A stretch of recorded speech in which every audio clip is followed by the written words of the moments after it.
You're listening to the official Reformed Stoic podcast, covering politics, philosophy, theology, conspiracy theories. I'm ready to get to the bottom of this life. Are you? Join Wolfgang, Sketty Squad, Purity Gang, as we strive to take dominion over this dying planet. I am Reformed Stoic, and this is my podcast.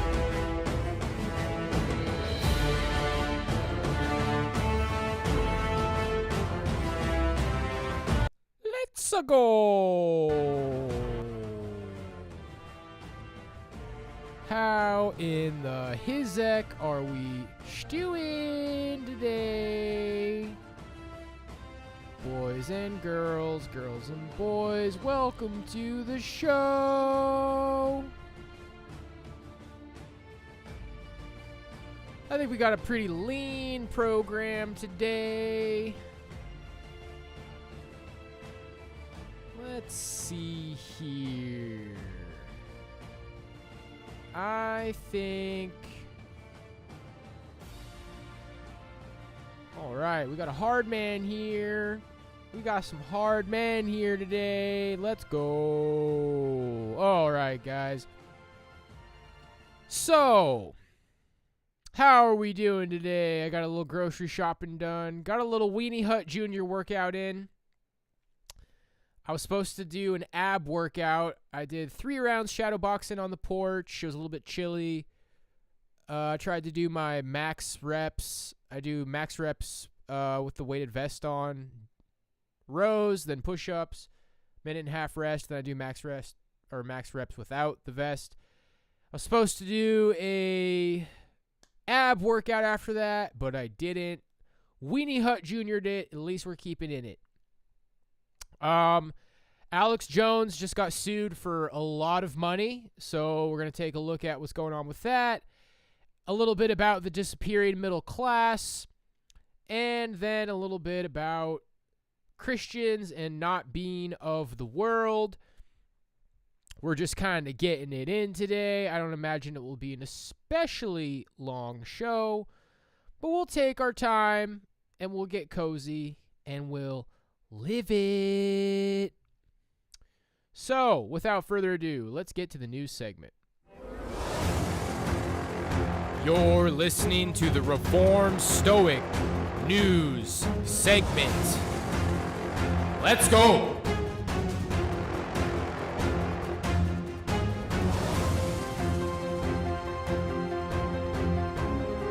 Alrighty, what do you say we get it cranking? So, first up, we got MSNBC.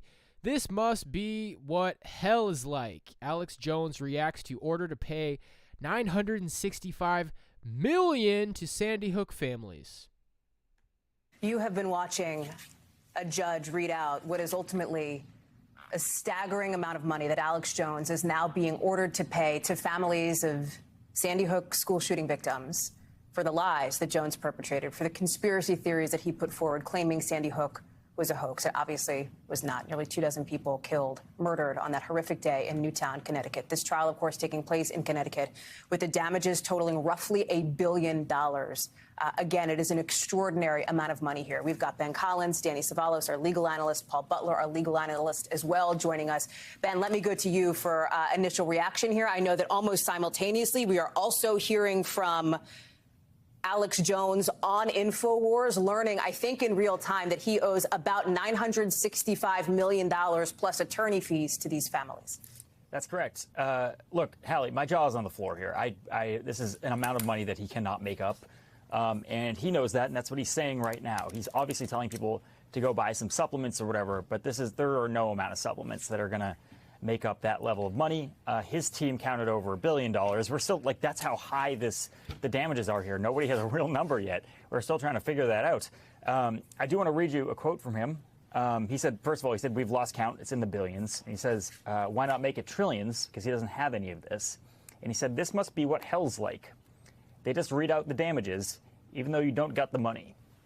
And that's what he's going through right now, Alex Jones. He also said he's not going to stop. He said they want to scare us away from questioning Uvalde or Parkland. We're not going away. We're not going to stop.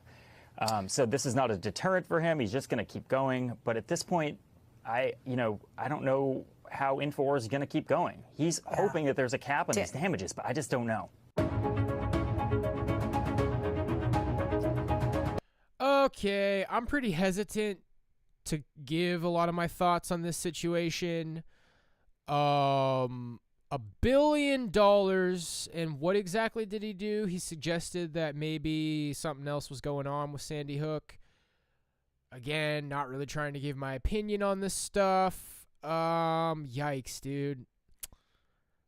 I don't really know what to say here. $1 billion for hurting people's feelings? Is that kind of what it is? Or just like, how dare you? They were families. I mean, look, it's bad, okay? It's like, it's insensitive. Sure, I can understand him, like, maybe getting banned from stuff or, just $1 billion for, I feel like maybe it's not real. It's kind of ironic, okay? He gets sued for saying that Sandy Hook, he says it wasn't real. And now I'm here thinking, maybe this whole trial isn't real. Nothing's real. But, yeah, I don't know, $1 billion, huh? I don't think he has $1 billion to 12 people, and because he just hurt their feelings, like, oh, the damages from you saying that it didn't happen, it really, really, really happened. How dare you give me $1 billion, LMAO? Like, I don't know. I'm not really sure what to do with this one. I feel like Alex Jones is a shill, okay? I don't think Alex Jones is the leader of some true, real movement. I think he's like low-level, light dope honeypot meant to suck up people who are just a tiny bit curious and conspiratorial-minded. I don't think he's the real deal. He says some stuff that's the real deal, but that's how it's supposed to work, You drag the truth down with you, I think is a good way to say it. You speak a little bit of the truth, and then you drag it down with you into your weird interdimensional space alien crap. I've seen a fair amount of Alex Jones. I've had some good times watching him. I think he's funny. I think at his best, maybe his heart is in the right place. I know there's a lot of people who are tempted to say, maybe when he took that footage at the Bohemian Grove. So a lot of people say after he filmed that Bohemian Grove footage that he was approached and basically forced to become a shill. But the longer time goes on and the more you look at his connections, it seems like he was just kind of always a shill, just always like a CIA asset.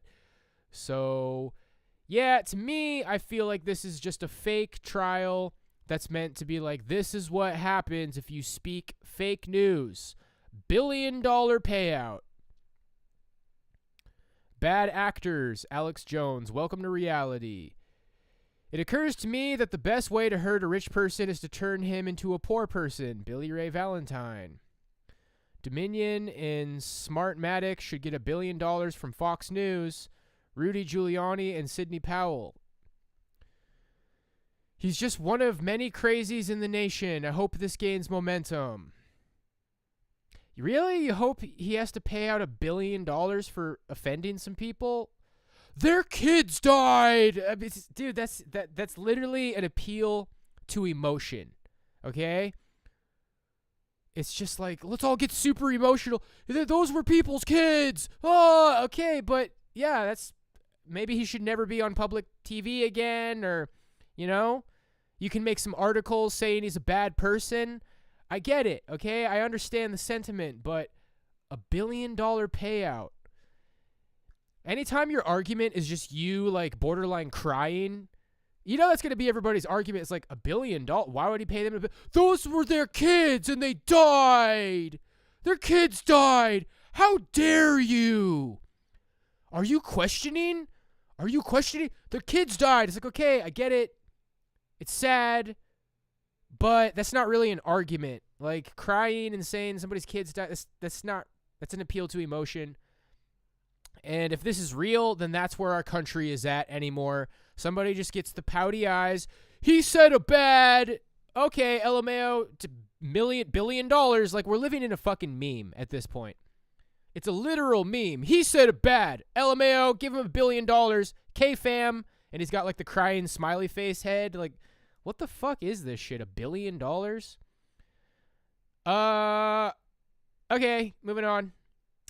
Jury reaches verdict in trial of Alex Jones. ABC News.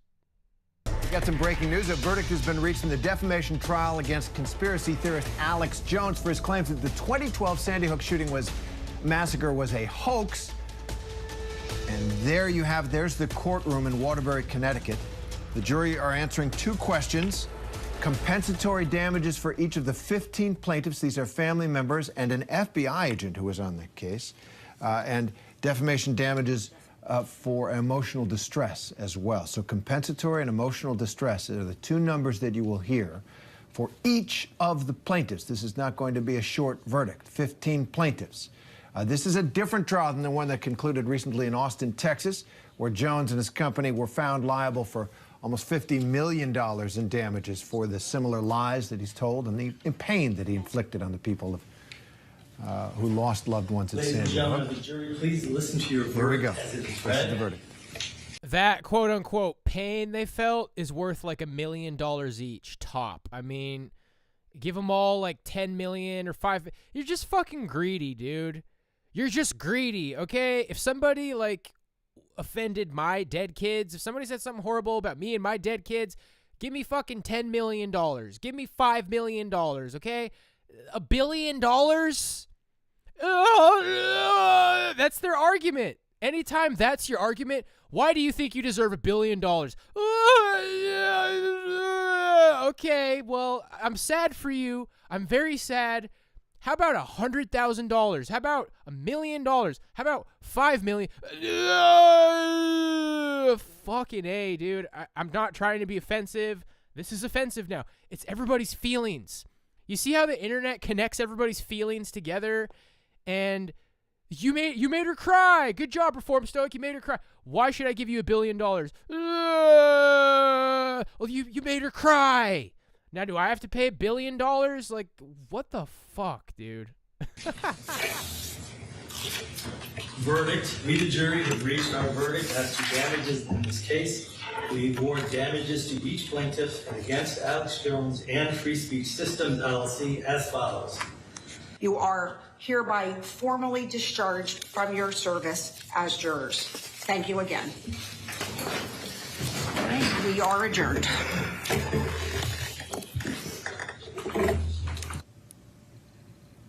Well, there you have it. That's got to be one of the most remarkable verdicts in the history of American justice, and justice was done in that courtroom.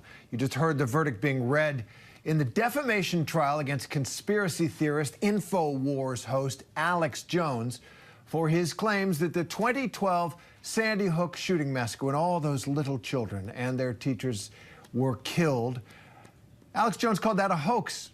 Well, he paid the price for it today. The victims' families were emotional as the jury read its decision that Jones owes them hundreds of millions of dollars, almost $1 billion, 900 some million dollars. We still kind of want to get the number exactly right, in emotional distress and slander charges. That act of almost unimaginable cruelty and coarseness to torture these parents by calling them actors, and that it was all staged and all a hoax, which by any sane level of understanding it was not, he now pays. ABC News senior investigative reporter Aaron Katursky joins us now, along with the host and legal analyst of the Law and Crime Network, Terry Austin. Aaron, that is just a staggering verdict. Does Alex Jones even have that kind of money? What comes next? We don't know that he has that kind of money, Terry. Nearly $1 billion in damages, plus attorney's fees and costs, and more to come, because Alex Jones faces yet another trial for defaming different families of the Sandy Hook Elementary School massacre that took place in 2012. Alex Jones was not present as this jury award was read. Instead, his lawyer sat alone at the defense table, but you saw the families, the plaintiffs, 15 of them, relatives of the dead, plus an FBI agent who responded to the scene, sat weeping in the spectators gallery as this award was read. And they said it was never for the money. It was meant really to shut down. Oh, it's never for the money. Oh, well, okay. Well, then, yeah, just enjoy your fucking $1 billion.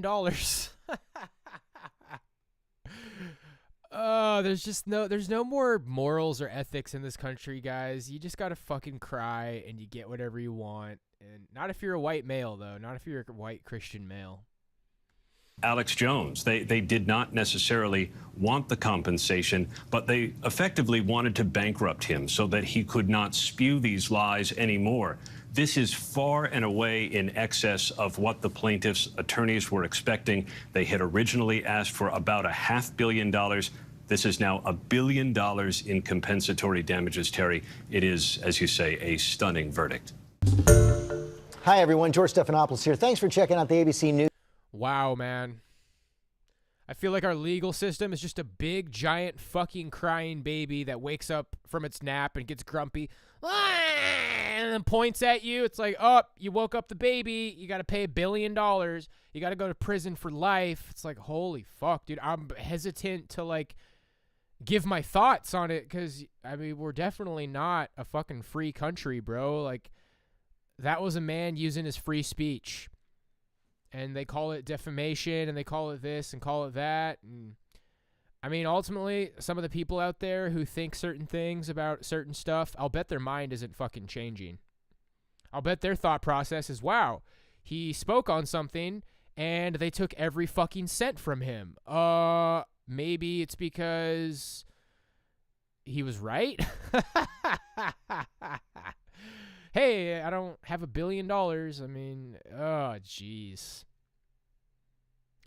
You said the thing. You're over. You're canceled. You can't say that. Yeah, we don't have free speech here, guys. Unfortunately, I believe none of these victims will receive a penny. But justice have been served. God bless all and every one of them. What a horrible, horrible mess. Indeed, it may well be that Sandy Hook families will never see that money. Really? Where's the fucking money going then? But it was never about that. It was never about that. It's about stripping someone of all of their fucking wealth and livelihood because they said a bad. That's what it is, Cynthia. It was never about the money. It's about stripping someone of all of their fucking wealth and livelihood because you don't like what they fucking said. I don't even think this is really happening, though, man. I mean, it's just getting hard, guys. We're in the final layers of 36D chess, bros. It's hard, dude. My worldview is hard. Like, I don't fucking think we're really going to space. I think maybe sometimes we're not really at war. I think maybe the trial's not really fucking happening. I'm trying, boys. It just is what it is, dude. It just is what it is. I'm the cream. Okay. He's going to need to sell a lot of testosterone supplements to pay that money. Good luck, Alex. Why the fuck would you mock somebody who's, like, getting robbed of $1 billion, dude? Is this really what this country's about? Yeah, you're gonna have to sell a lot of testosterone. You're gonna have to fucking sleep in the street, aren't you?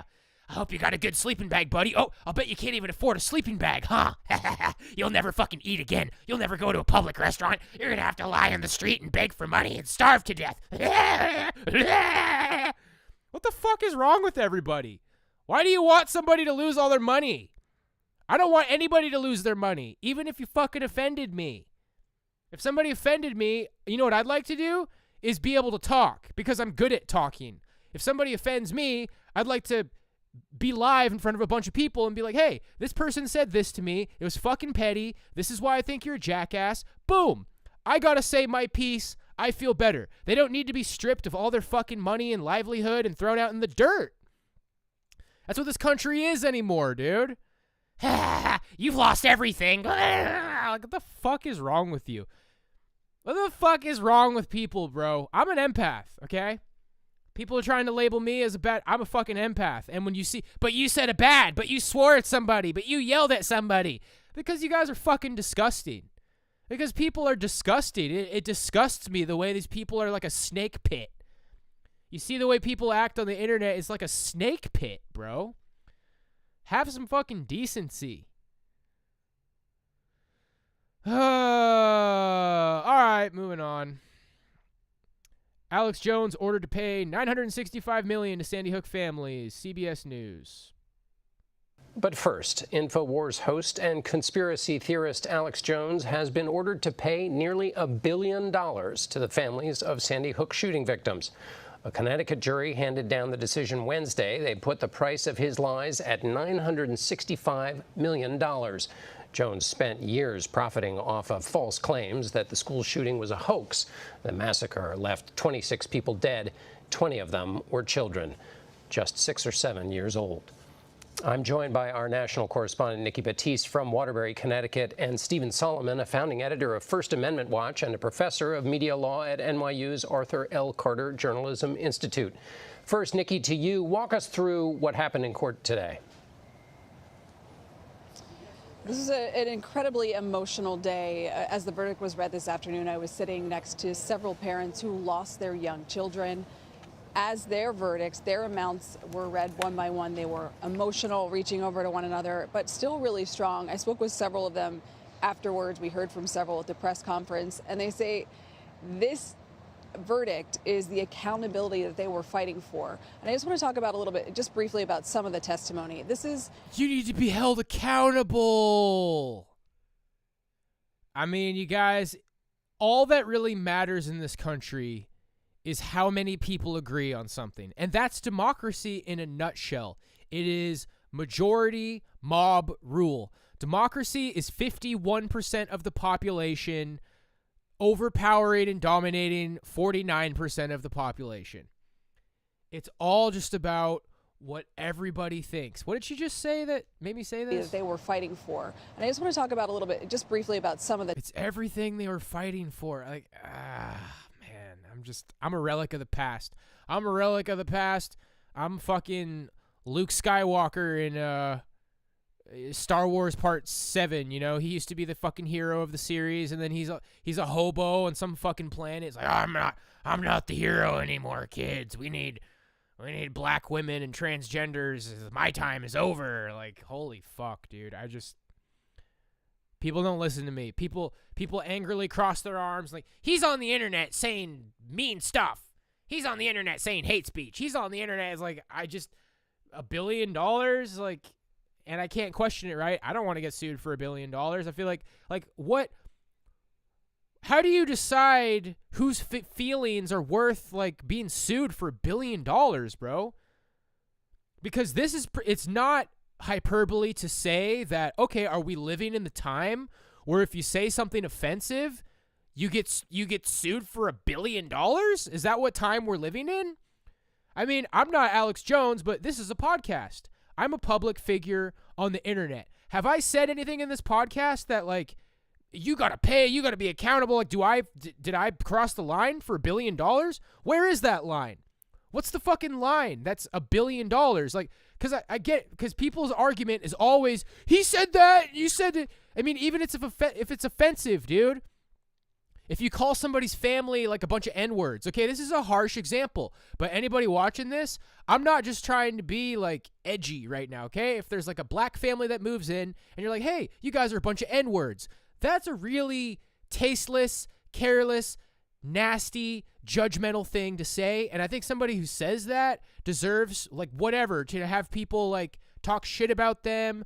Maybe you could write a fucking article in the paper about it, but $1 billion, $1 million, 500, like, money because you said something offensive?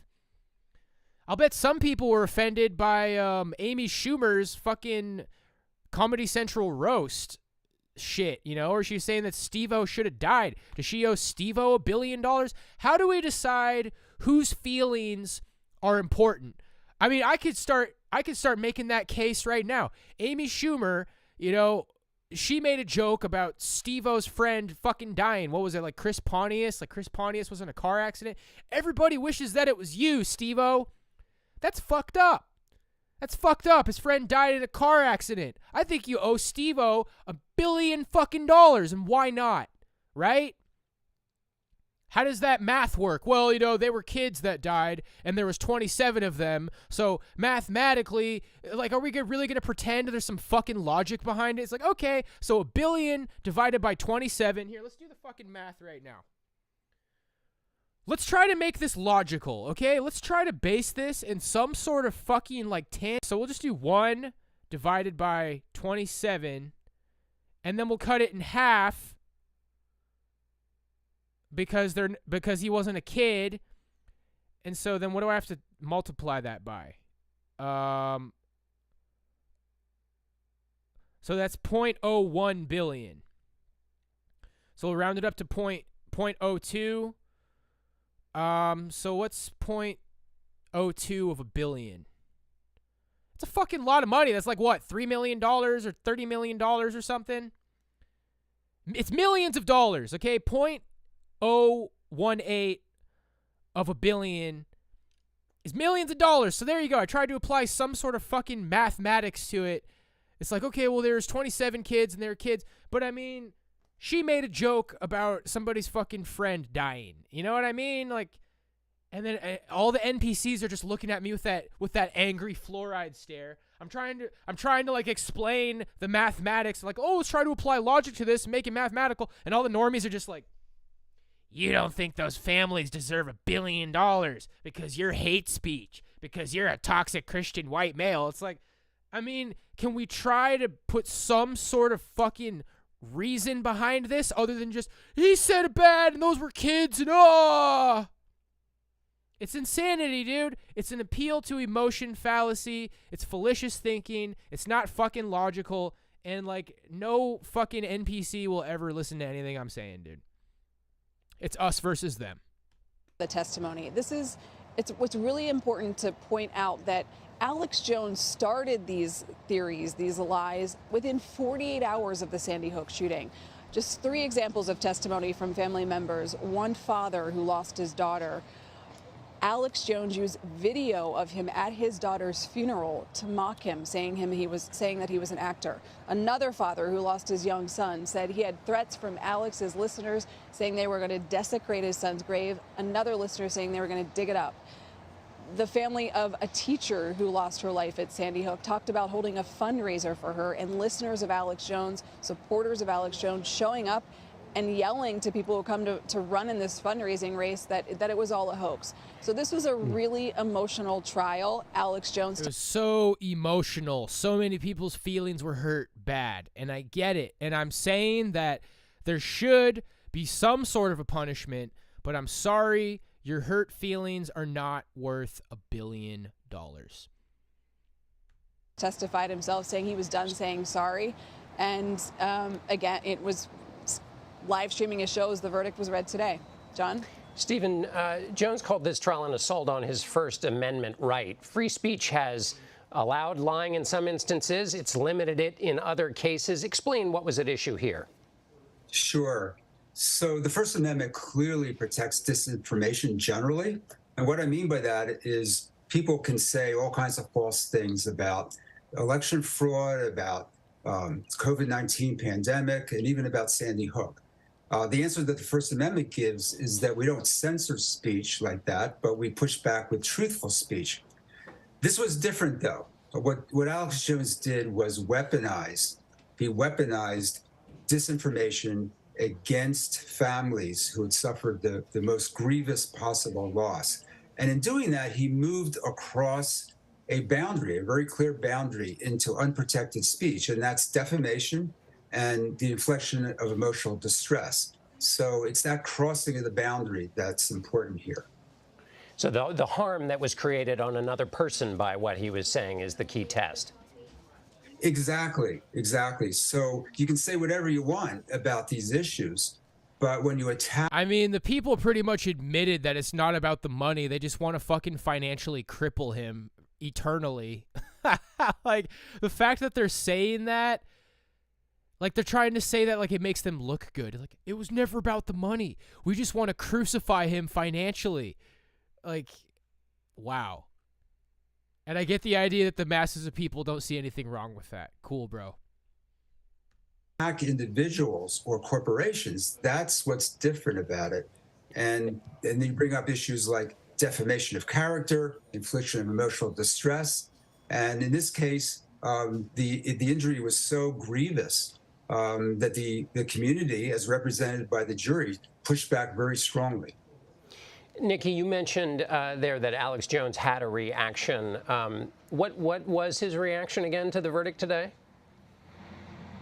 He wasn't here. He was actually on his show, live streaming the verdict simultaneously on his show, reacting to it and asking his listeners for donations. So saying so he could pay this $1 billion. So a lot of the parents obviously upset by that, but they said out here right outside the courtroom, at this point, that's what they expect from Alex Jones.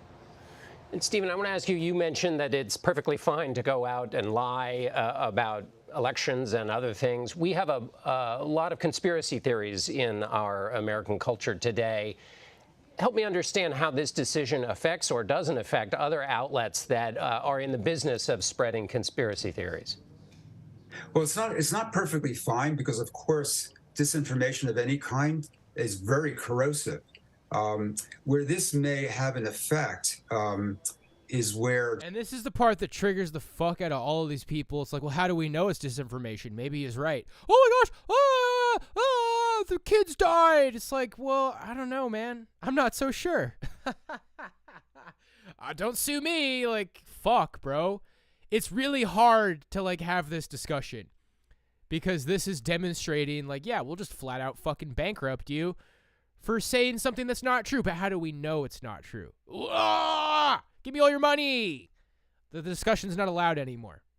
Disinformation theorists, conspiracy theorists attack individuals or corporations. And you also see in the election fraud area, we have Smartmatic and Dominion voting systems who have sued certain parties that have used disinformation against them.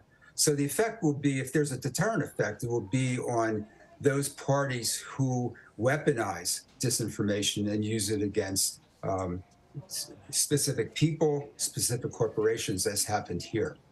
All right, Nikki Baptiste and Stephen Solomon, thank you both for joining me. Thank you to the Crypt Keeper. Thank you, homosexual Crypt Keeper. Okay, moving on. Allegedly. If they find him $965 million, I can't imagine what our politicians get when we finally get around to them.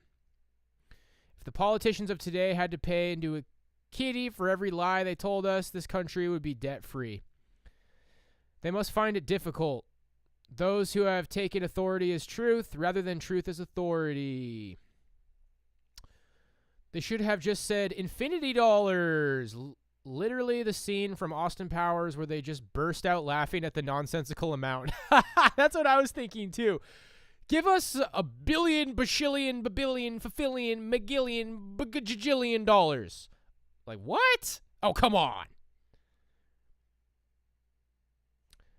Mr. Jones, I don't believe you should pay $965 million. Dr. Evil.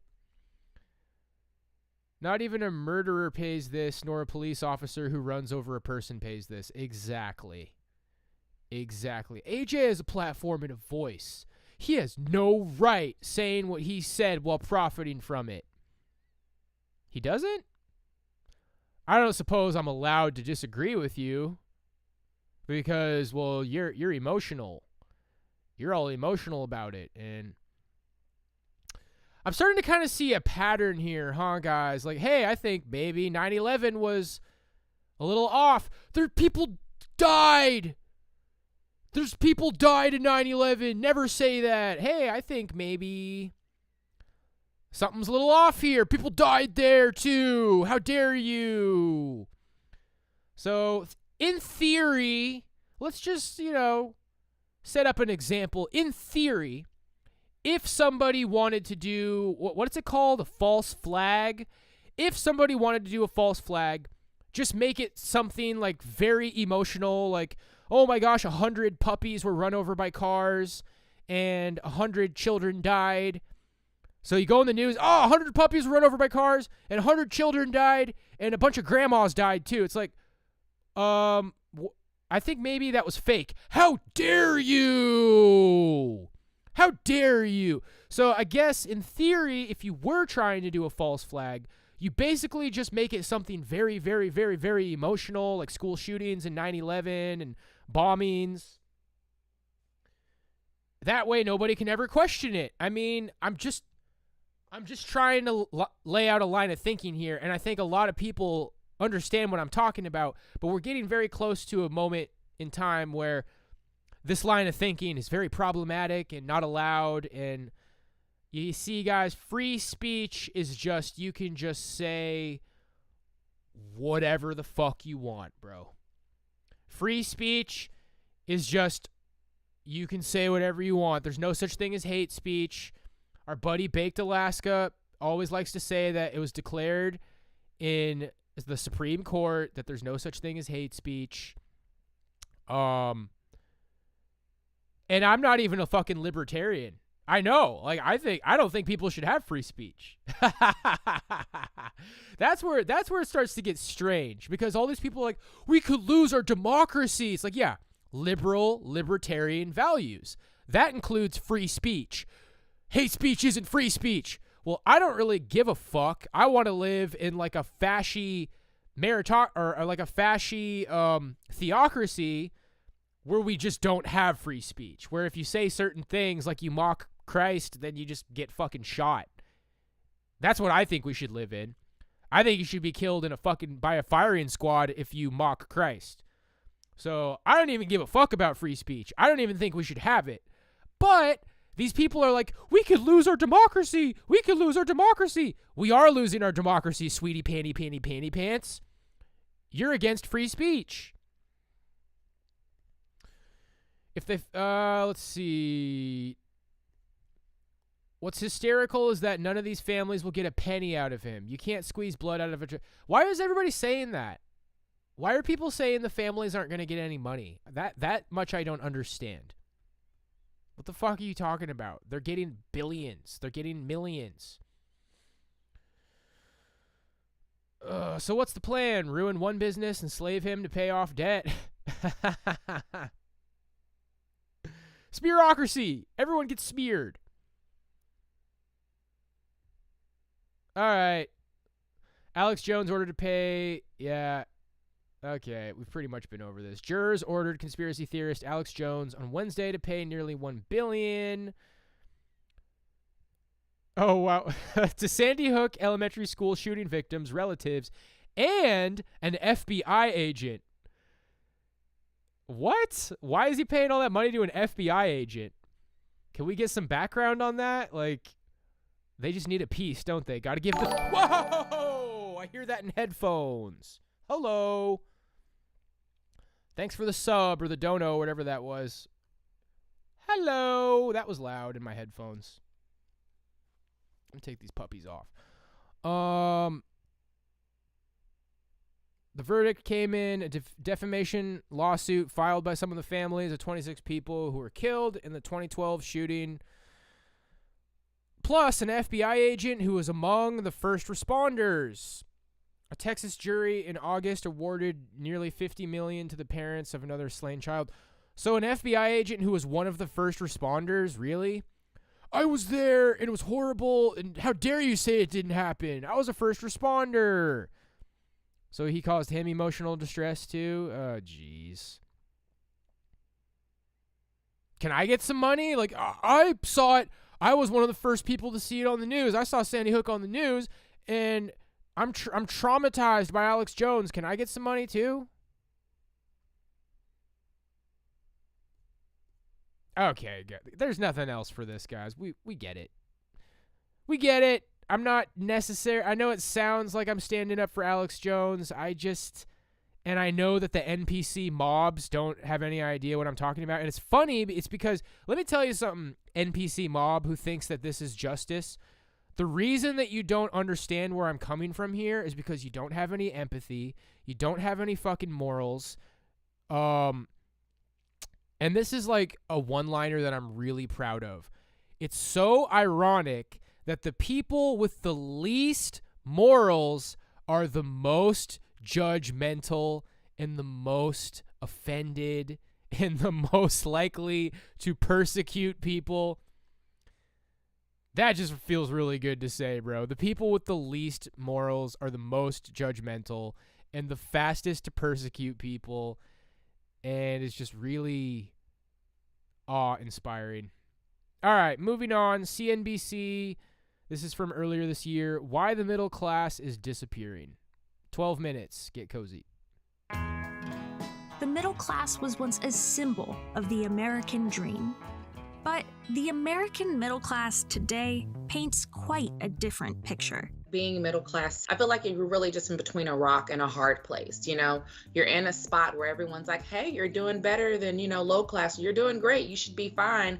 And you're underneath the people who are actually doing fine. It was at least a secure category. Your kids would go to a school that you felt at least okay about. You probably own a car or two, and you'd own your own home, and you could pay for your kids' college educations. So there were certain kinds of assumptions around being a middle class person that have sort of shattered. A survey in 2018 found that a third of middle-income adults don't have... Very bizarre music.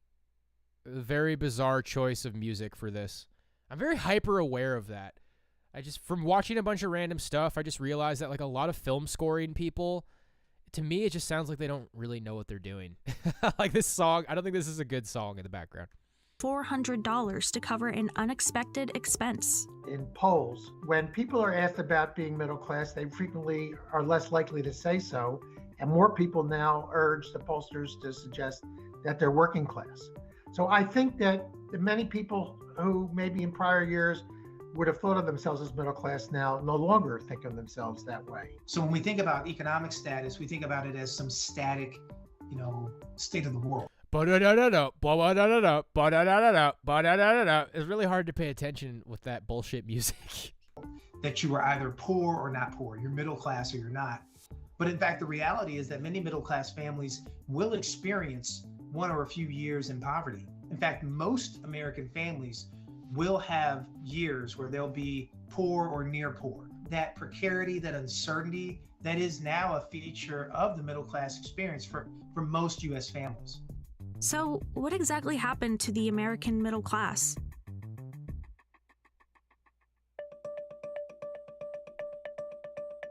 A study by the Pew Research Center discovered that the middle class, which was once comprised of the majority of Americans, has steadily shrunk since the 1970s. About 61% of American adults were considered middle class in 1971, compared to just 51% in 2019. However, the issue still remains widely debated. When people think about the state of the middle class and whether or not it's shrinking, it really is a difficult question. And I think the reason why is that as a nation, we've not actually established a formal definition of middle class. I was at a seminar recently where somebody literally said, there is no middle class anymore. The middle class is gone. And I thought, oh dear, that's political rhetoric. And I understand that it's a sort of a stand-in for saying that folks in the middle are hurting, but it's just really not accurate. We looked at the size of the middle class in these 16 rich countries in 1985 and again in 2016. And one of the things that surprised me was the size of the middle class in the United States did not change. It was about 59% in 1985, and it was 59% in 2016. Experts instead prefer the term squeezed to describe what's happening to the middle class today. I'm gonna squeeze. If the middle class hasn't statistically shrunk, I do think that the middle class faces more in the way of pressures to maintain or even build upon their position. What it takes to actually live a middle class life, to have quality of life, in many American cities is not what it once was. They're not necessarily able to pay their rent easily. They can't own a property. If they're in their 30s, they may not feel comfortable having kids because they'll realize that having a child would be too expensive. And forget about medical care. If you have one thing happen to you physically, often people don't have good enough medical care. They don't have any insurance. This all goes into making somebody part of the squeezed middle class. As the middle class lifestyle grows more expensive and uncertain, it's also moving farther beyond the reach of younger generations. In 2019, just 60% of millennials were part of middle-income households in their 20s, compared with almost 70% of baby boomers. Meet Chantel Jacob. Chantel lives in suburban Texas with her husband and one child. And while a household income of just over $100,000 should put her family in the middle income tier, she says that her family is still struggling toward financial stability. Sounds great, 6 figures, but once we got married, the taxes that come out of my check, before I even get any money, before all of my benefits, $500 come out of my check automatically. And then you add in insurance, life insurance for my spouse, myself, and my son. And I also have money going aside for my son's college fund. It's not a lot because I can't do that much, but I want to have something for him. You know, my check that starts off at about $3,000 goes down to $2,200 before I even get to touch it. Our rent's about $1,700. Electricity is about $150. Phone bill's about $280. Internet $60. We both have vehicles. Those are about $800. Insurance on those vehicles is about $400. On food, $400 to $500 a month, but that's increasing. We budget down to the dollar, and sometimes it's very disheartening to work all week and have people tell you like, oh, you're so lucky, you have a great job, and then you're like, I don't know about that. There are several reasons why the middle class is feeling squeezed.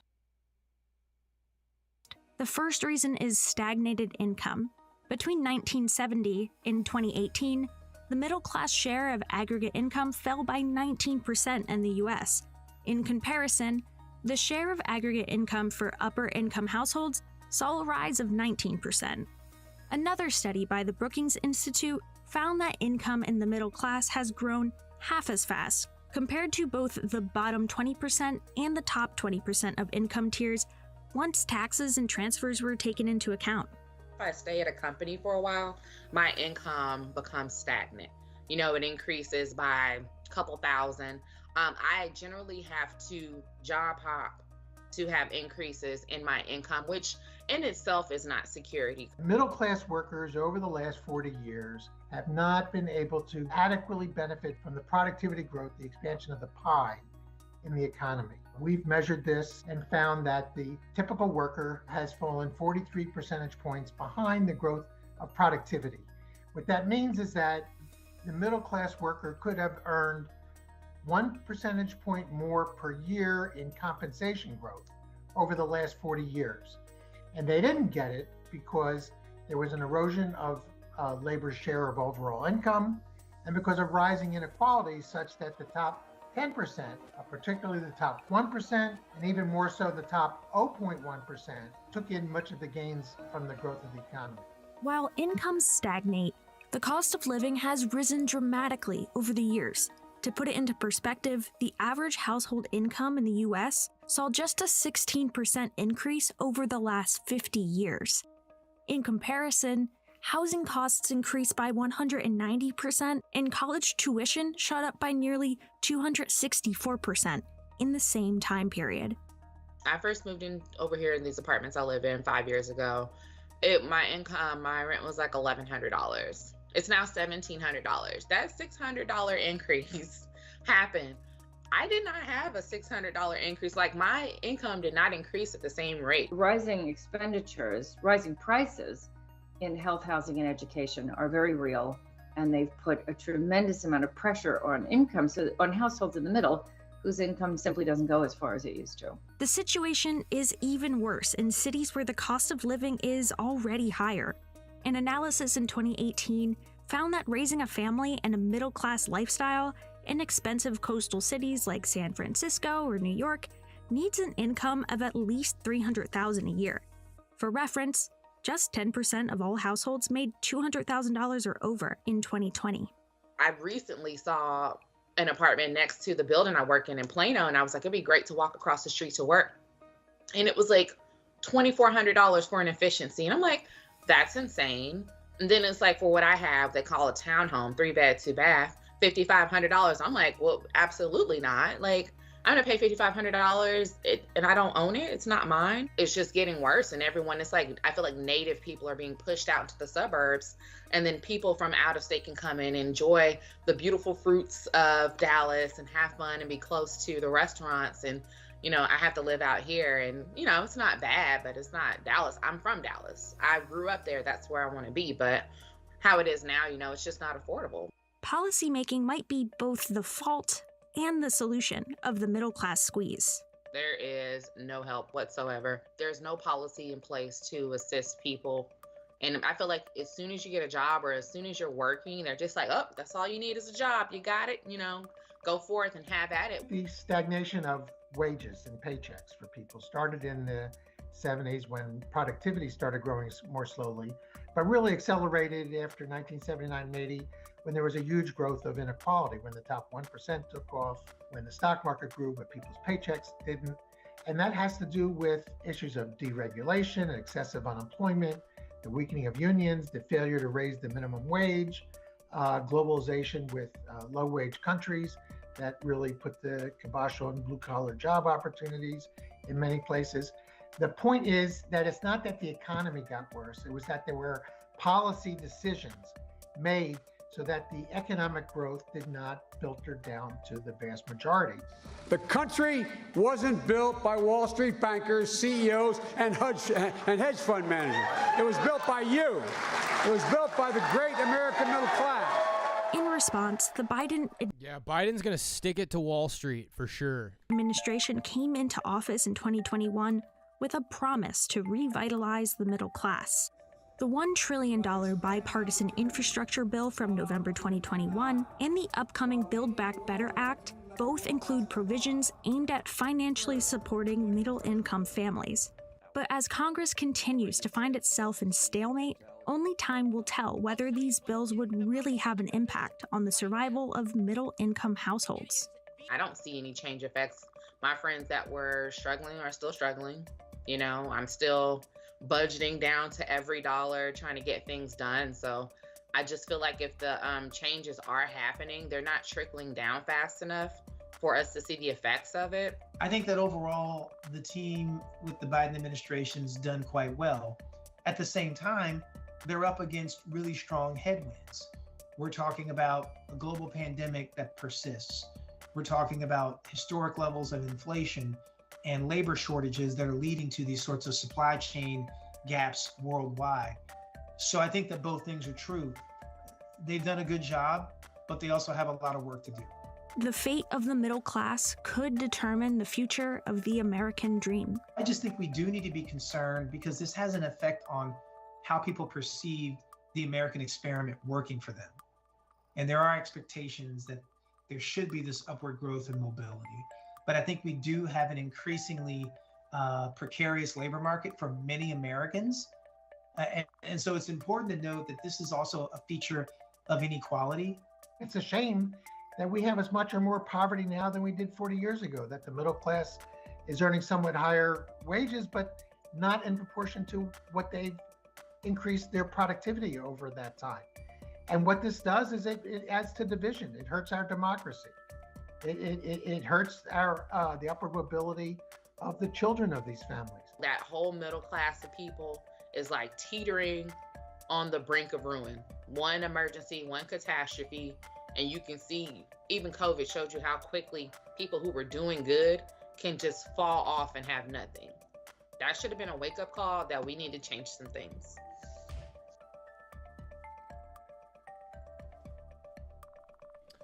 So I don't really consider myself an expert in economics. Maybe somebody could help me out here. What would we have to do? What changes would have to take place for someone working at a McDonald's to be able to afford to live a middle class life? What kind of changes would have to happen for an 18-year-old guy? After high school, he says, you know what? I just want to start working. I'm just going to get any job. That's what Ben Shapiro says. Ben Shapiro says to make it, you have to get a job, get a high school diploma, and don't have kids outside of marriage. That's Ben Shapiro's big common sense. So a guy says, cool, just finished high school. I don't have kids outside of marriage. I'm going to go work at McDonald's. I'm going to go work a 40-hour work week. And what kind of changes would have to happen in this economy for that to be an option? Like, I can get married, have kids, maybe not own a house right away, but as far as I understand, that was an option for boomers. You know, somebody who graduated high school in the 70s, you could go march over to a Wendy's or a McDonald's, work your 40 hours a week, maybe work up towards management. I mean, you could like live a life. And I just feel like this is what I've observed. Take it or leave it. Take it with a grain of salt. I've observed that now these kind of jobs, these kind of bottom minimum wage, low status jobs, overall, just being honest here, what do you see when you look at people at a McDonald's? A lot of not white people, okay? And I'm not trying to be an asshole, but basically what it is like the immigrants tend to fill up these fast food jobs. And then maybe there are some, like, you know, white middle-class American guys who are like, you know what? I finished high school. I don't feel like I don't feel like I have an incredible amount of options or experience, so I'm just going to try to work at a McDonald's. It's this low-status thing where what I've seen people say, and I guess I'm not coming up with a lot of good sources here, but I've seen this discussion had all over the internet, and what people say is like, you need to get a better job. Well, you should just get a better job. Like, you're mocked and ridiculed if you say that you're just going to work at a McDonald's. So what I'm taking is, over here we have Ben Shapiro, just get any job, graduate high school, and don't have kids outside of marriage. And then we have people saying, okay, well, I'm working any job. I'm working at a McDonald's, and I don't have kids, and I'm not married, and I can't make it. Like, I cannot just work this job. I have to work other jobs. And the answer continues to be, well, you need to get some skills. Why don't you have any skills? So the way I perceive it, and maybe I'm an idiot, is that in the 70s, a white boomer, I'm sorry that it's about race, okay? I care about white people. I care about everybody. I think everybody's lives matter.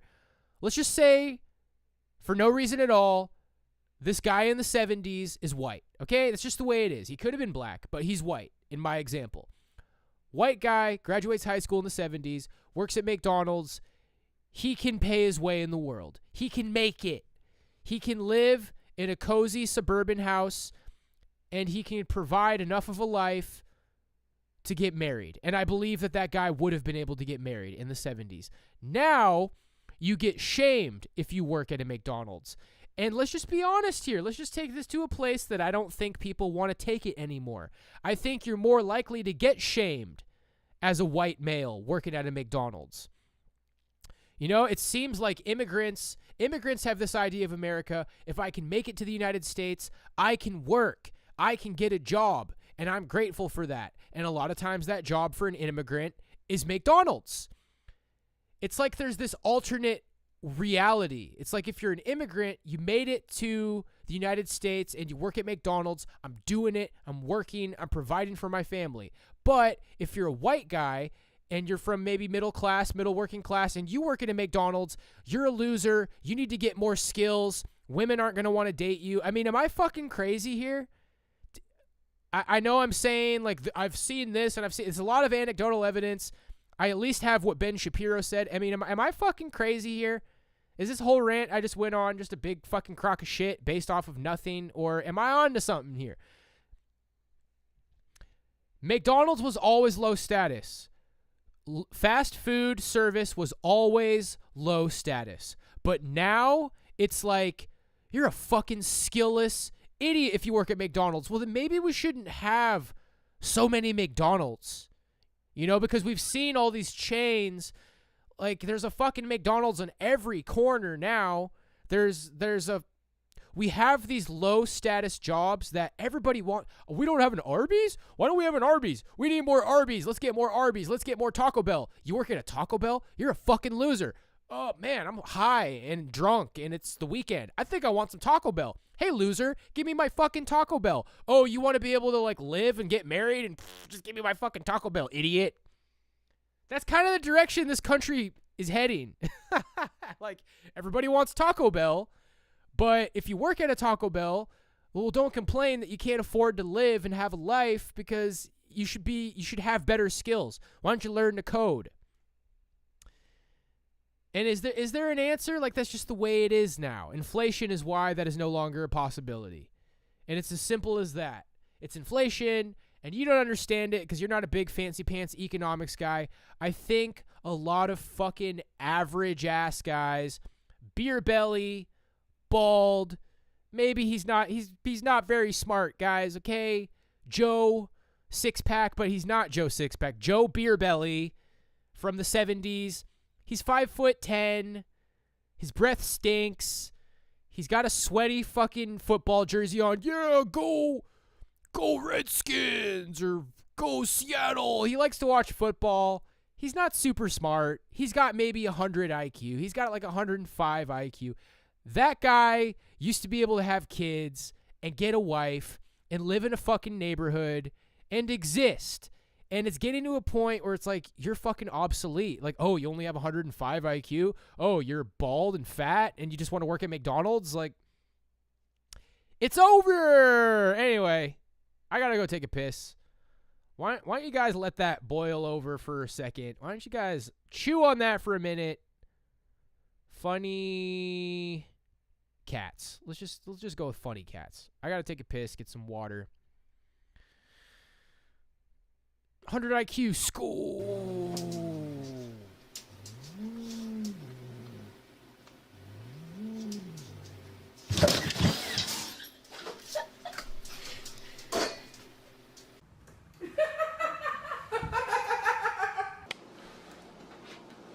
You are too fat for that shit.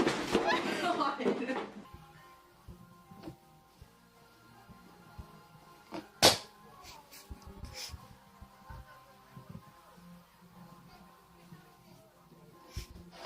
No, que no, eh.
Let's go, cat sweetie.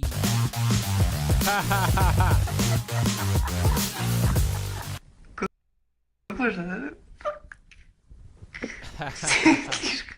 Слишком светло. All right. So, McDonald's does not pay as well as any of those. If you've ever seen the 80s, 90s show Married with Children, the beer belly dad in that show supported an entire family, and he was a shoe salesman. Yeah, I was recently watching that. I watched through the entire first season.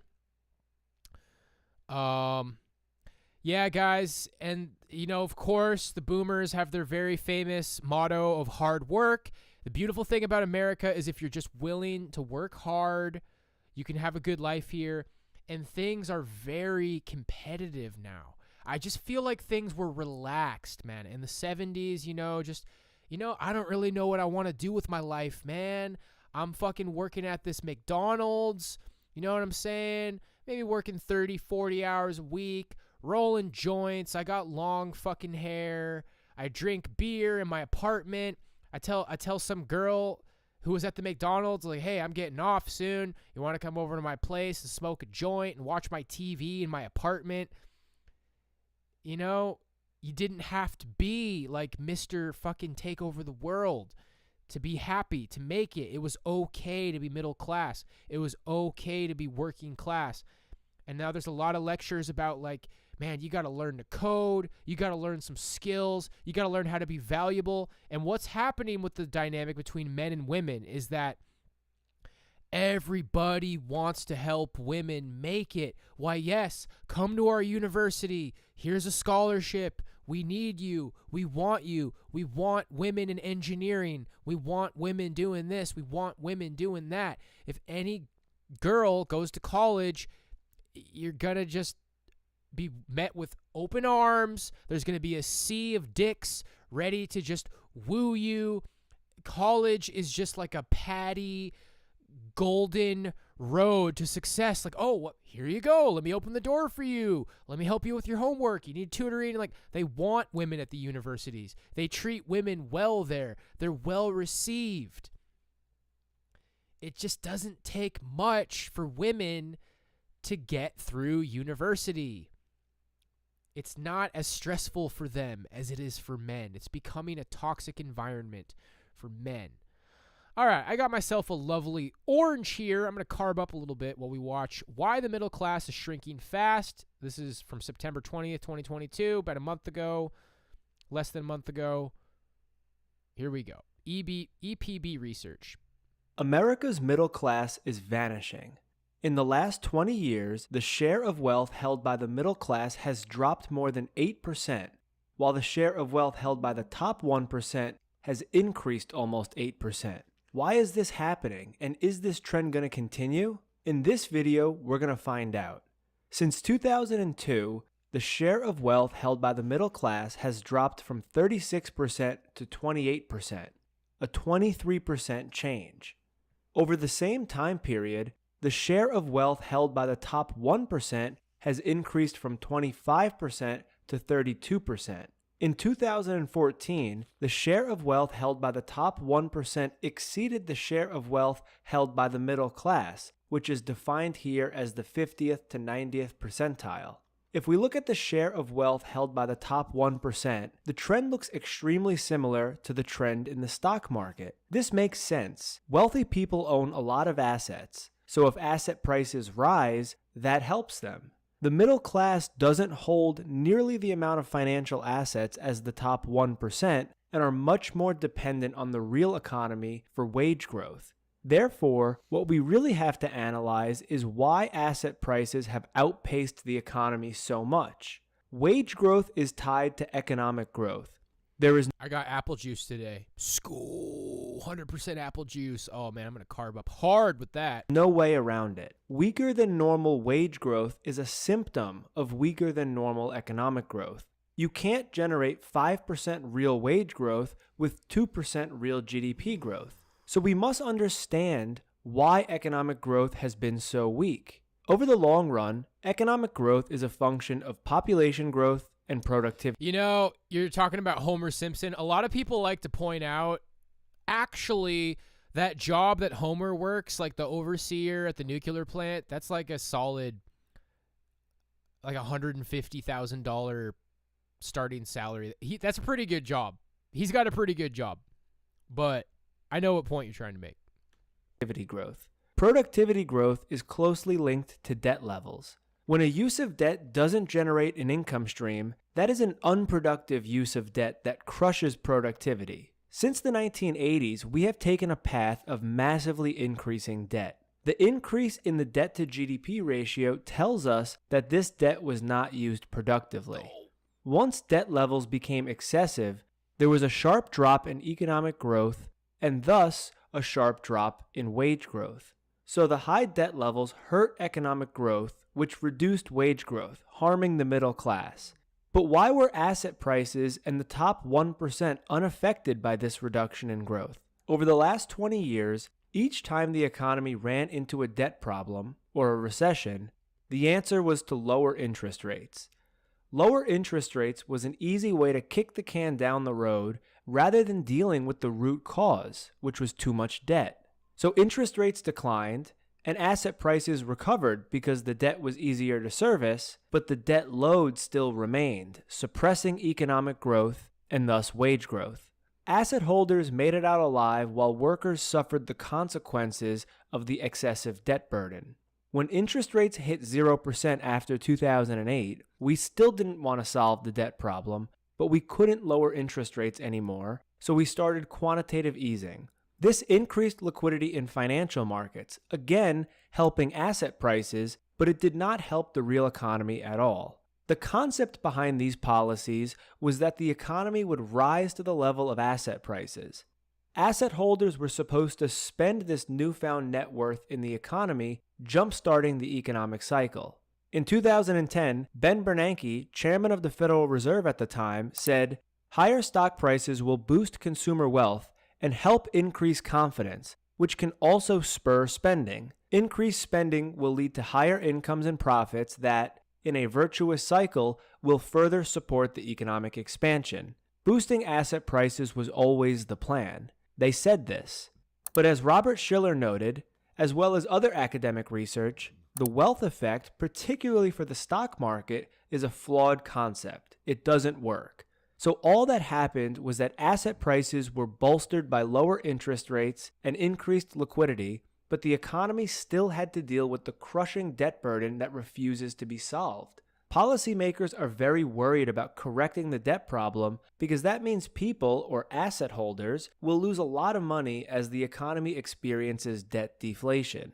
So instead, the policy choice has been to support asset prices, but the outcome has been disastrous for the middle class. Asset prices, like homes, have increased way faster than wages, creating a situation of gross unaffordability.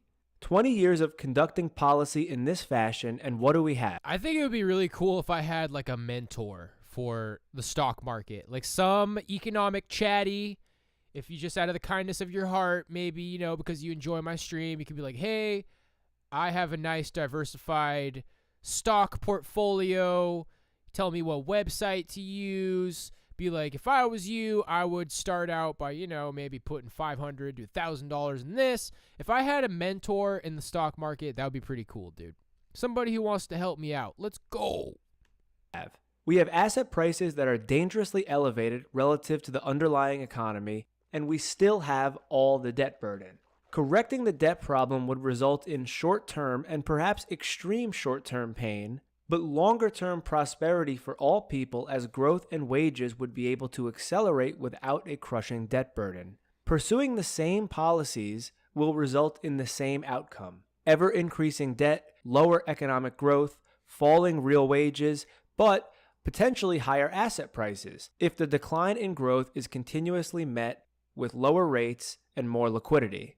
This lower growth and inability to afford assets, like homes, has resulted in delayed household formation and lower birth rates, worsening our demographics. This is happening in every major country pursuing the same policies, but that is a topic for another day.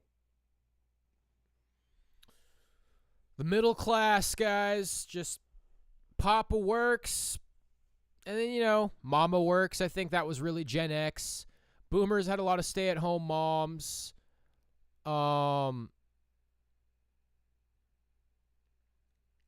Yeah, kids who were Gen X, their parents, maybe mom was at work, maybe mom was stay-at-home. But if you're a millennial, very good chance you had both parents go to work. You're raised by the television. I've gone on this rant a million times. Why are 90s kids so like, yeah, Rocko's Modern Life, Ren and Stimpy. Dude, remember Fairly Odd Parents? Because your parents plopped you in front of the fucking TV, and that was like everything to you, dude. And hey, TV was all right. You didn't really notice that you were like some fucked up, borderline neglected latchkey kid because mom and dad were at work. Turn on the TV. What was on? Hey, Keenan and Kel, Rocket Power, Toonami, Dragon Ball Z. You can't complain. You can't complain so much. And now it's all kind of falling apart. Like, you know, overall, guys, why should women stay at home? On one hand, I understand that the economy requires 2-parent incomes at this point, but that's fucked up because guess what? Instead of your kid smoking grass from the lawn and running around with scissors and searching for his dad's Playboys and fucking like getting groomed on the internet by weirdos, they could be hanging out with mom at home. They come home from school. Mom's got some food for them. Mom's making sure that they're eating healthy and, doing their homework. And it's good for parents to have an influence on their kids. And it's a lot easier when mom is home. Bill Burr says every time the kids get dropped off at the daycare, it's like a betrayal. And I get it. People got to work these days. But, yeah, it's good for kids to have their parents around. At least one of them. Remember being neglected by your parents for TV and video games? Yeah, me too. Let's go. 2-parent incomes, meaning if you want a house, you need a whammon now, meaning she will take that house whenever she wants. Are we loving modern life, boyos?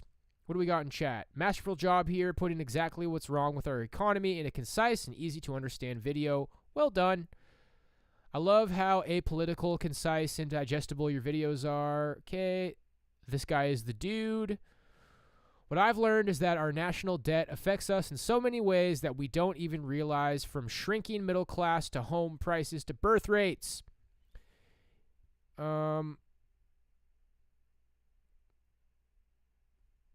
lot of compliments out here. Declining housing affordability is directly translated to lower birth rates. In return, deflation in housing markets due to lack of affordability. Supply and demand will deflate the housing market in the future at a huge cost. We got to fix it, boys. We got to woo these sweeties. We were supposed to be husbands and fathers. But instead,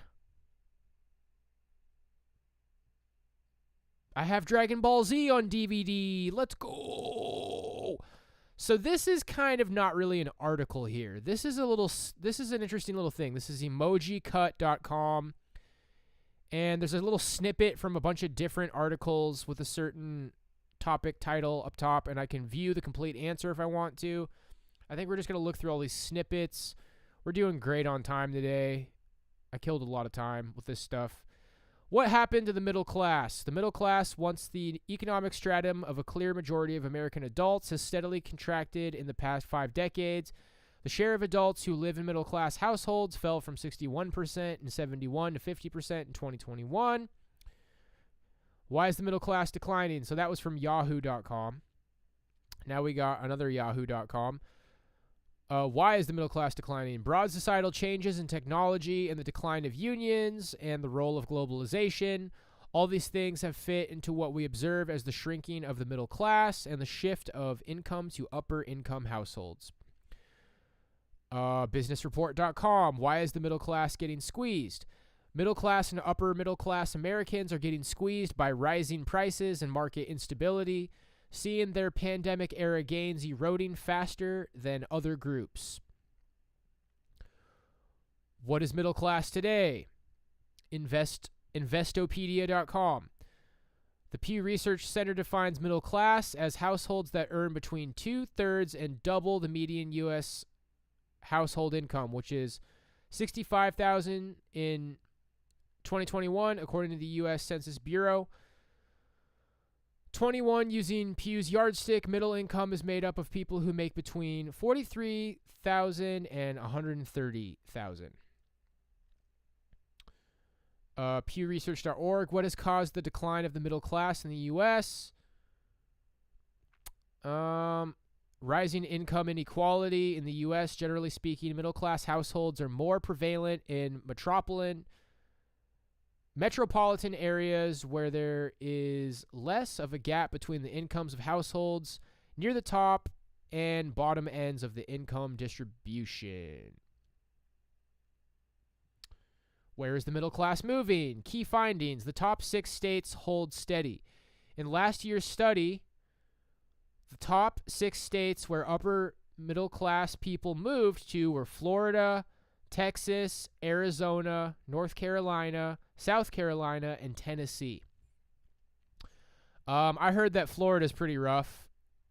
I know about like Boca Raton, Florida. There's definitely a lot of money in Florida. But this is actually not a bad thing to know. You know, where is the middle class moving? If you're trying to find like down to earth people who maybe you don't need to like absolutely fucking wow. It's like, hey, I am a plumber. You know, maybe Florida, Texas, Arizona, North Carolina, South Carolina, Tennessee. I like to think that there's some good people in Texas. Arizona, I definitely know some people who have been around Arizona. Tennessee, maybe you can find a nice Southern belle in Tennessee. So that was smartasset.com. Now we got brookings.edu. What are the disadvantages of middle class? 7 reasons to worry about the American middle class. Middle class incomes are stagnant. Employment and wages are declining. Middle class children's prospects are declining. Destinies are diverging, especially by race. Place matters more than ever. A sense of well-being has eroded, at least for some. Well, that sounds brutal. Yep, the middle class is shrinking. What is considered poor class? So that would be $25,000 a year. The median income of that group was $25,624 a year in 2016. Pew defines the lower class as adults whose annual household income is less than 2/3 the national median. Are the poor getting poorer in the U.S.? Top 1% captured 95% of growth since 2019. During that time, 70% of Americans became poorer. Let's go, 70% became poorer. That doesn't sound great. That was standard.net. When was the middle class at its peak? From Wikipedia. 50s and 60s, when the median U.S. family income went up from $14,832 in 1950 to $27,338 in 1970. Adjusted to 2001 price levels. 66% middle class. What causes class inequality? The causes of social inequality include society's acceptance of roles, stereotyping social organization by class or class systems, and economic disparity, as well as legislation and political inequality. All right, guys, we're 5 minutes away from 7. We've already got a solid hour and a half in the bag. Let's go ahead and wrap things up with 12 minutes on what does not being of this world mean from Truth Unedited on YouTube. Let's wrap it up, gang. And I definitely think we're doing a chill stream tonight. I might even get, well, I'll give you guys a little time. Maybe like half an hour, and then I'll get a chill stream going after the podcast. The Bible speaks often on the topic of not being of this world. A lot of the scriptures came from Yahshua directly. Also, the Apostle Paul and John spoke about it often as well. It's quite clear that believers in the Messiah. I'll read a couple of comments before we close up that topic. Make me president, and first thing I do is make it so a woman doesn't get half your stuff or your house because she blew you. Real. A bunch of rich people created a pandemic, then locked the middle class down and stole all of their saved up assets and wealth, so now they are lower class. Man, that's real. I wonder what the solutions to these kind of problems are, guys. Probably fucking nothing. All right, moving on. Who collectively are the church, should not be of this world. But while this concept is easy and plain to see, it has been ignored by many believers. The lack of education and knowledge surrounding this topic has caused a lot of destruction for the body of Messiah. In the last video, we covered idolatry and what that is. That was a highly important subject to understand because you cannot be a lover of this world without being an idolater first. So once we understand what idolatry is, then we can get more specific and understand what we have been warned against in being a lover of this world. Because this is a real problem amongst the church. With the prosperity gospel teaching worldliness and the false goals we have made for ourselves growing up in the education and economic system of today, we have taken on a worldly mindset that makes Yah an afterthought. And the unfortunate thing that will happen is that so many people today that are trying to get their lives better and focused with Elohim will unknowingly keep him blocked off from their life because they have not fully embraced this understanding and heeded this warning of not being of this world. This will be a reason why so many people will hear that they are lukewarm. They are consumed with the love of this world. If you want to serve Yahweh and live for him, you cannot be of this world. So you must understand what it all means. So let's dig into it. Let's begin. So, what does not being of this world actually mean? The first main point is understanding that true believers in the Messiah will be hated by the world, the same way the world hates Yahshua. The world is run by Satan, the god of this world, who of course hates Yahshua. He tried to have him killed before he was born. He worked in Judas to betray him. He worked in the Pharisees to have him crucified. All of this because Yahshua was perfect. It was the solution to defeating him. Satan is the god of this world. 2 Corinthians chapter 4, verse 4. So when we are living according to the principles of this world, we are living under the principles of Satan and not of Elohim. Yo, happy birthday to your dog, bro. Let's get it. Understand that. Being of this world is when we follow the ways, the traditions, the principles, and or ideology of this world. When we replace the doctrine that the word of Elohim teaches us with the doctrine of the world, we are becoming of this world. This can oftentimes be very obvious, but many times it is very subtle. The devil doesn't just say, hey, you're switching over to my views of the world. No, his approach is much more subtle. He slowly takes control of our minds and creates mindsets, habits, and traditions that provide the transition. Let's get it for your hamster. Yikes, a 14-year-old hamster.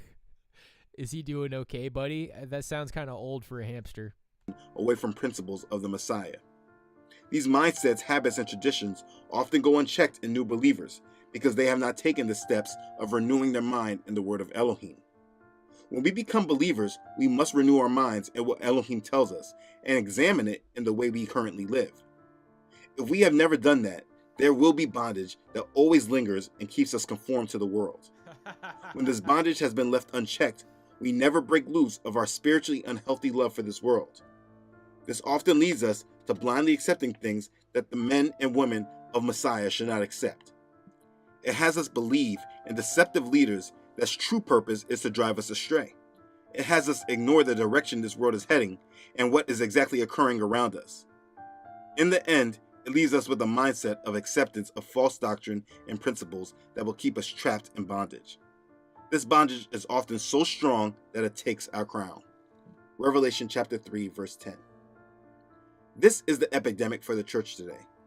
The power of the Holy Spirit cannot work when we are tied to traditions, philosophies, and ideologies that produce worldliness. When we continue to believe in the things of this world, we quench the Holy Spirit.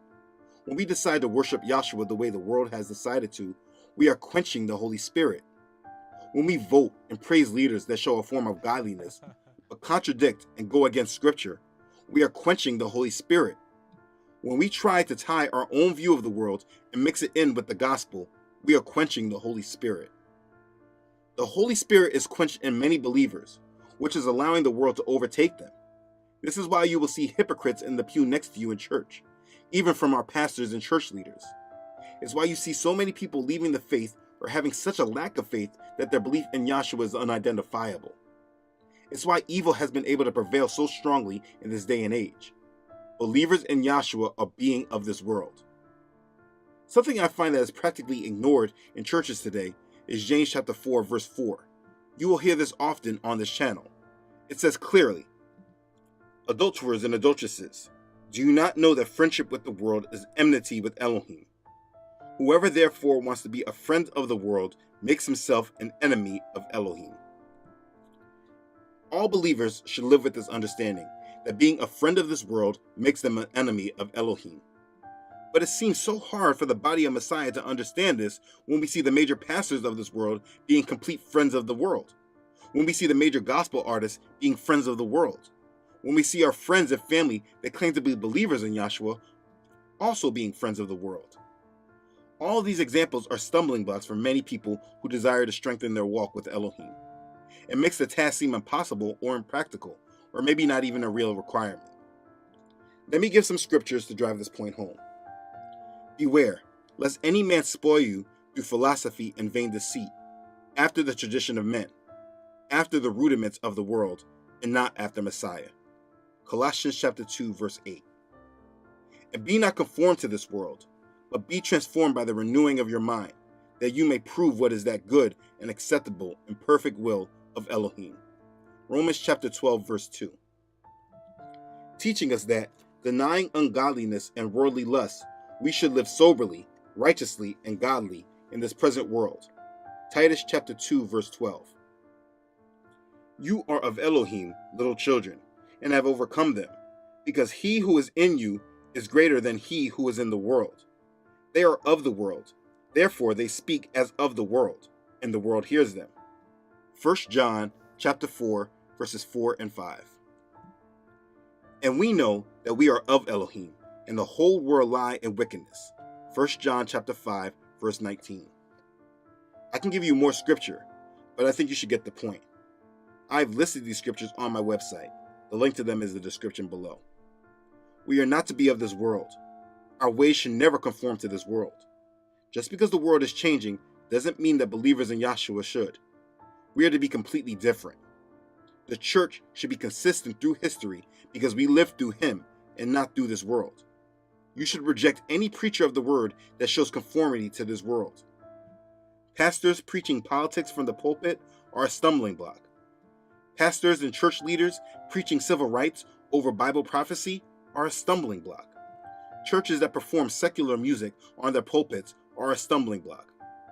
Believers that show that you can love Jay-Z and Beyonce along with the rest of the sellouts and still love Elohim are stumbling blocks. There are a lot of stumbling blocks. You cannot be double-minded. Conformity is not accepted, and even though the majority of the world tells you it is, understand that Elohim has not accepted it. You will not be able to use what's popular today as an excuse when we all stand before him.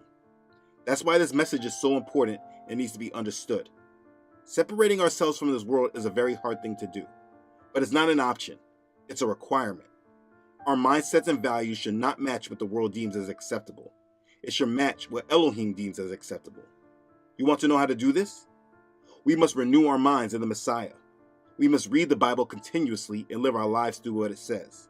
We must stop bringing Elohim into our lives and bring our lives to Elohim. We must stop holding on to all principles that we have been born into believing and renew our mind into what Elohim says about all things and then apply it. If he tells us not to worship him as the pagans do their gods, then we should not worship him as the pagans do their gods. If he tells us not to have carved images in our home and not to have or worship idols, we should not have carved images in our home and we should not have or worship idols. If he tells us not to love the things of the world, then we should not love the things of this world. People always ask me the best way to put this in practice. The answer I give them all is to love the things Elohim loves and hate what he hates. Put Galatians chapter 5 verses 16 through 26 in practice in your life. Remember, as believers, we cannot decide what we will listen to or not listen to. Why? Because we are not of this world, and we are not conformed to the doctrine that comes with it. If you find that you lack faith, knowledge, and or discernment, it's probably due to conformity of this world. That is one definition of bondage, and it must be broken. Renew your mind in Elohim's word, and let the Holy Spirit take lead in your life. This is something that you need to be mindful of because it is honestly a plague amongst the church. This is why so many are not able to see that we are in the end times and judgment is approaching. They are so tied up in the world that they don't understand the will of Elohim. They have separated their faith from this world. It's like, I believe in God and his word, but I also believe in this world. So I will live my life to achieve success in this world, but I also will go to church and make sure I give God his Sunday time. That's a simplification of a mindset that I see common here in the United States. Either way, do not be attached to this world because it is run and controlled by Satan, and it has been designed in these last days to be a complete distraction from the Most High and turn yourself into your own God, having you worship yourself, seeking out your own will before you live for our creators. Not being of this world is living for our Father's will, and not being aligned with the world and its direction. And as you can see, this is not a direction you want to be headed. You want to be moving against the currents of this world. This is very important and needs to be applied in your life immediately. You will not have idols. Nothing will be placed in priority of our Creator. And you will not live according to the principles of this world, but you will bring all thoughts captive to the obedience of Messiah. Make this the priority today, and make sure you are not of this world. Be blessed. Okay. All right. I think that, let's see, what do I got to say here? I think sometimes this can be taken too far. I would say you should never find yourself saying, that's what everyone does. But that's what everybody does. That's what everybody's doing. The center of your decision-making process, the moral center of how you live your life and how you make your decisions, it should be the Word of God. So when there's trends, when certain trends are taking over, you should not find yourself saying, but that's what everybody does. And I think the hardest thing for Christian men is going to be the hookup culture. Everybody does it, bro. Everybody goes to bars and takes women home. That's where you start to realize the whole pickup scene, the whole social hookup culture. But that's what everybody does. But that's how it is. But that's the way it is. I think that's a good way to summarize it, is you should just never find yourself saying, but that's what everybody does. There's the trends of the world, and then there's the wisdom, rules, and commandments of God. So, yeah, you don't need to go crazy with this. Like, oh, I can't do this because that's of the world. I can't do that. That's of the world. I can't go to a concert. I can't go to the movies. You know, I have to completely remove myself from everything. You're going to be tempted. You're going to know. Your moral compass will let you know. It's like, gee, there's something that I want to do, and I know that I shouldn't do it, but everybody's doing it. Well, those people are living of the world, and you should not. I really think that's about all that needs to be said about it. It's pretty simple. I think it's an attack on freedom of expression. Yeah. I mean, if you didn't see the section on Alex Jones earlier, you can rewind that. I definitely gave a good amount of my thoughts there. That is what we got for today, ladies and gentlemen. Another grandiose time with my buddies. If Led Zeppelin is of the world, then I don't want to leave. Well, you're allowed to listen to Led Zeppelin, but you have to when you idolize something, it's like when you have a bunch of Led Zeppelin posters and I worship Led Zeppelin, dude, and everything is all Led Zeppelin, and you're starting to live your life by, like, well, you know what Jimmy Page said, or this is what John Bonham said. When you start like justifying your behavior with John Bonham quotes or Robert Plant quotes, that's when you're taking it too far. You will look for idols if you are not following God. The center of your moral being, the axiom that you act off of, the guiding beacon in your life of which you base your decisions off of, should be your Christian values that come from the Word of God.